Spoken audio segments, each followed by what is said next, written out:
OTS స్కీమ్ను సద్వినియోగం చేసుకోండి. RV Karnan.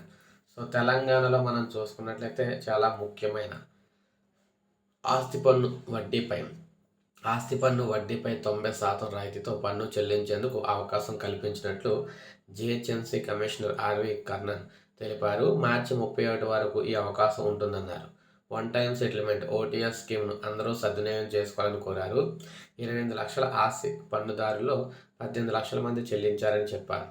ఆయన మీడియాతో మాట్లాడారు. ఇప్పటి వరకు మనం చూసుకున్నట్లయితే 2186 కోట్ల పన్ను వసూలైందన్నారు.